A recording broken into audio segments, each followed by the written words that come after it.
on gathering IRP5s, medical aid certificates and other supporting documents. Tax experts.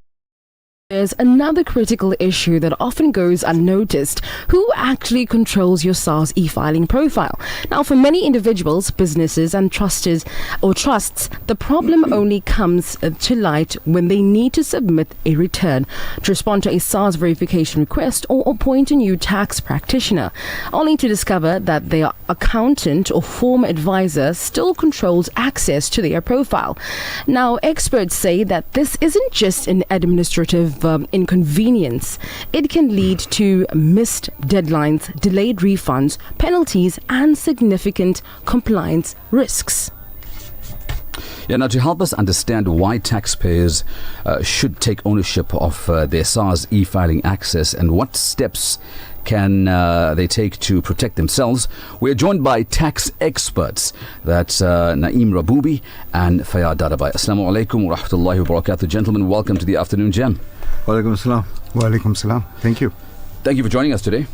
Thanks for having us. Let's go first with you, Fayyad. For those people who don't fully understand how SARS e-filing works, why is controlling your own e-filing profile so important? Well, Fahim, so in terms of your e-filing profile, most people don't worry about the taxes until it's filing season or until it's too late. Right. So what people need to understand is, from a legal accountability, the onus lies on the taxpayer to ensure that his details are up to date, to ensure that his tax profile is current and up to date. Yeah. So with that being the case, many taxpayers say, no, my accountant has it, he'll sort it out. Yeah. Him sorting out is one aspect, but you also need to consider the fact that you are liable. At the end, you are liable. So, just passing that on to your accountant or your tax practitioner is not enough. The other aspect that we need to worry about is sometimes identity theft. So there are a lot of phishing emails and scams going around. Yes, yeah. So, people do get these messages and SMSs, you're getting a refund or your taxes are due now and there's a penalty. Sometimes these links click and take you to a site, a fictitious site, where hackers steal your information. Right. So that's been happening, and that's something that people need to be aware of. So, in that, bank details can be changed. Your refunds that are due to you will end up going to the scammer. So that's just something that we need to be cognizant of. And Naeem, many taxpayers leave everything in the hands of their accountant. Now, at what point does convenience become a compliance risk? I think building up from what Fayyad has said in terms of your profile, you leave it for your accountant, you forget about it. Yeah. If something goes wrong, it's still your onus. The responsibility is still on you. Yes. So be very careful that, I would say, you can give it to your accountant. We also accountants, we also tax consultants. Yes. But keep an eye on it. Yeah. Check up occasionally. I would say check up every month or two. Just say what's going on. Have you done my taxes? The deadline for e-filing, tax filing season is now 23rd October this year for individuals. Yeah. Make sure before that you have your house in order. All right. But how common is it for taxpayers to discover that they no longer have access to their own SARS profile, and what are the most common circumstances that lead to this? Okay, so let me just touch on this. It's actually quite common. Most taxpayers don't really look at it monthly or even every now and then. They only worry about it when it's filing season. So that being said, sometimes we have a case where tax practitioners have profiles, and sometimes there may be a fallout or disagreement. When this happens, practitioners keep the access to profiles, and taxpayers are not able to actually access their accounts. In certain instances, taxpayers do not remember their usernames and passwords. So they come in at the last minute, your tax practitioner's details are on, you haven't updated, you haven't got it to the most current, so this goes away. Something else to also look at is in terms of touching back on cybercrime. When cybercrime hits, your details are stolen effectively. So with that being the case, you lose your details. So this is something to consider. But also, if a taxpayer changes accountants, what practical steps should they take to ensure a smooth transfer of access and avoid disruption?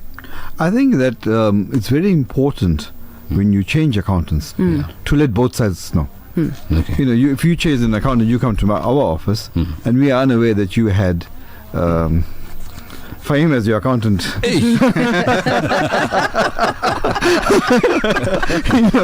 I mean, I can understand why they want to change. so you got to inform the old accountant that, listen, I'm moving Yeah. my affairs to somewhere else, and then inform the new accountants that, you know what, Fahim Incorporated was my old accountant. These are his contact details. Yeah. So open communication and sharing. Fahim is actually my accountant. Is it? Fahim Patel. Oh, awesome. Awesome. Yeah, but finally, what is one piece of advice that you would give taxpayers this filing season to help avoid unnecessary stress, delays, and costly mistakes? Well, I wouldn't say one piece, but a few pieces of advice. Pieces. First and foremost, start early. Tax season has already opened. You know, your filing season is done. You've got till the 23rd of October, but most people will wait till the 22nd or on the 23rd. Yeah. And last minute doesn't really work out. You know, there are systems at SARS, these are man-made systems. You know, they're brilliant systems, but any system has flaws. And when there's an influx, you could have, you know, downtime or a system not accepting your submission on time. So you wanna avoid that, and you wanna avoid the unnecessary last-minute panic. Which really, you know, affects most taxpayers.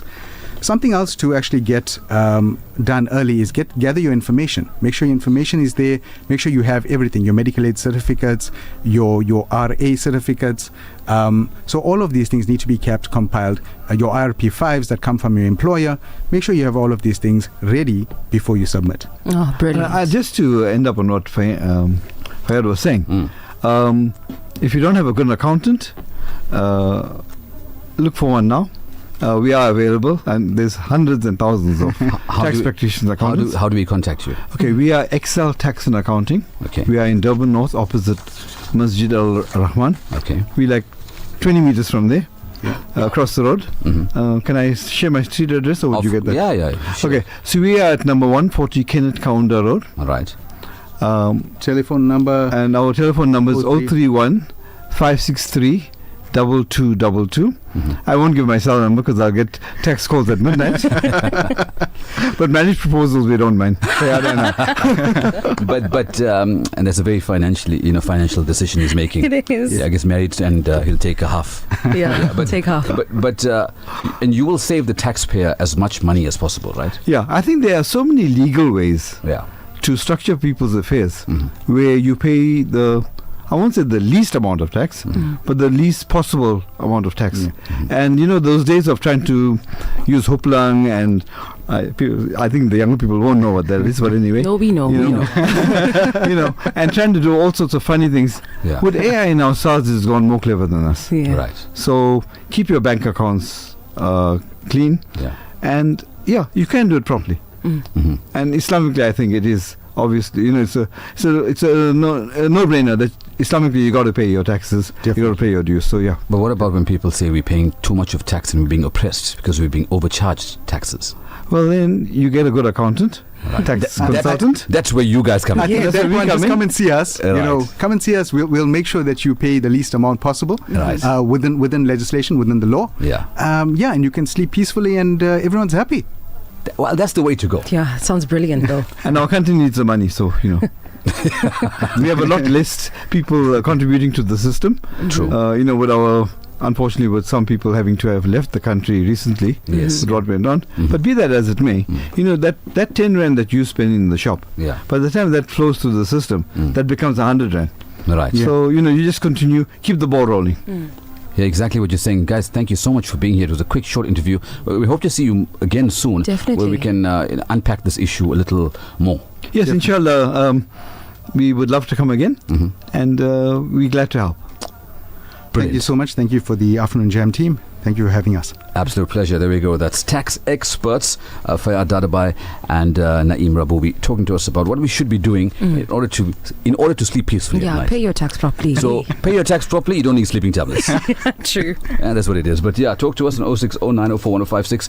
Too many messages coming through, but what we'll do now is go through a few before we wrap up. We have to wrap up shortly. There are some long messages for the doctor. What we'll do is you can resend those messages on Thursday when we have Dr. Musa in studio with us. us. Assalamu alaikum. I went in for a procedure. I was asked not to eat from 7 the night before. I was admitted at 6 in the morning. I only went into theatre at 3:30 in the afternoon. I'm diabetic and I make shukr I didn't have any complications. I hope the doctors can be more considerate. Yeah, when the doctor